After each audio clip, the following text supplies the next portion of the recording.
to show you how to make your colors over here, your color palette, and also how to do backgrounds. The first thing that I want to tell you is, since I come from the Photoshop world and working with Photoshop, I like to have everything on the side here, but you absolutely do not have to do this. A lot of graphic designers, they don't. They actually like to have the little icon thing on the side, the sidebar, I guess, and they know where to click, and you might learn how to do that too. I just like having everything here so that I can see it. The first thing I want to talk about is the workspace here. Let's say that, well, this really happened to me.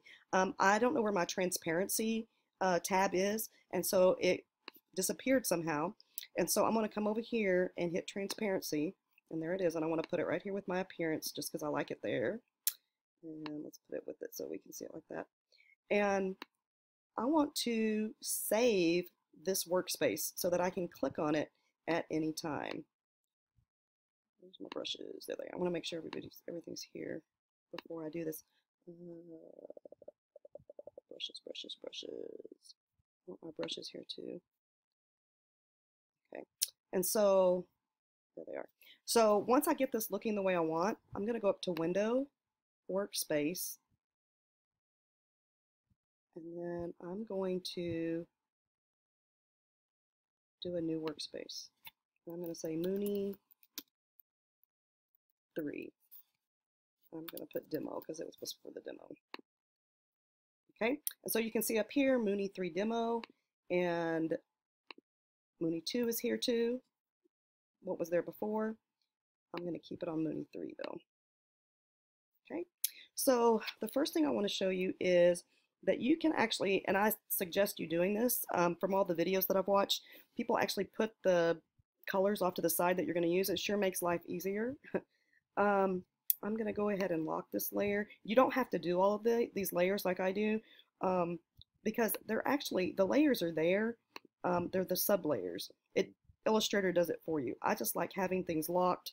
It just helps me when I'm working because I'm more Photoshop-y. I like Photoshop. Okay, so what we want to do is you can hold Option down and move this over, and hold Option down and move it down, and you could have a whole bunch of these. Whatever color scheme you think you might use for, that made it rounded on accident. I mean, doesn't matter. I'll show you how to do it. So I'm clicked on this one. I'm going to hit I, and let's see here. Say that I want the gradient. So it changed it to gradient. Okay, I is the eyedropper, the letter I. Let me show you what I'm talking about. Well, I thought I would show you. Okay, see right here. If you hit I on your keyboard, it's the eyedropper. Sorry, I do things kind of fast. Oops. Edit, undo. Okay, so then let's get this little guy, and let's change that to a different color. Let's just do yellow. Why not? That's good enough. So you can see how you can have all of your colors here.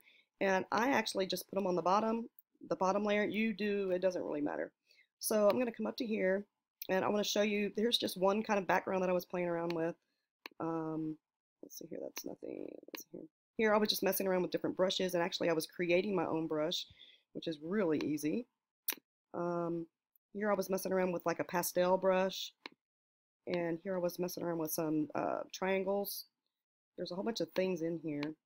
And this, I was actually using this thing right here, the gradient tool. Wait, I don't think it's called a gradient tool. This one's something else.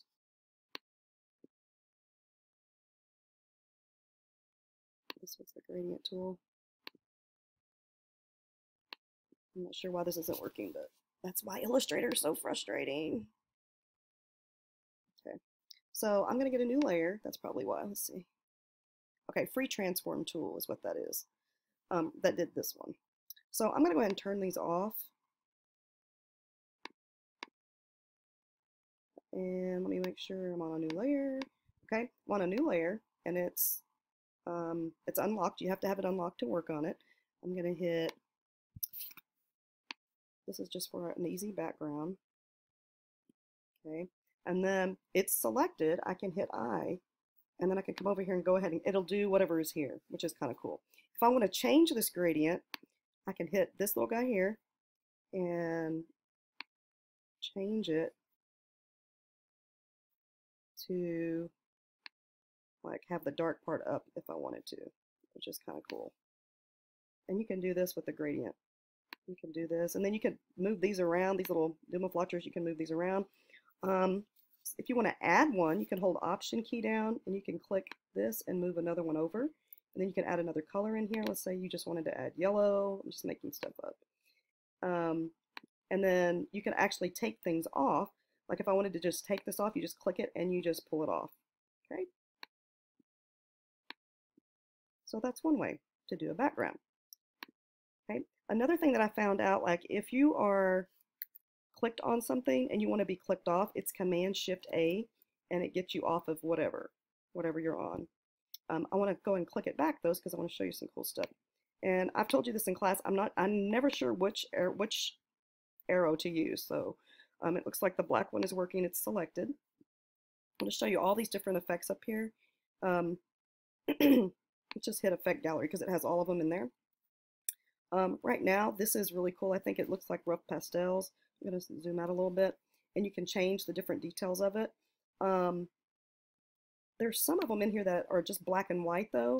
I'm not sure which one. You'll find them. You just kind of play around with it. There's brush strokes. So there's spray strokes. Can't even see anything there. Sketch. These are probably black and white. Yeah.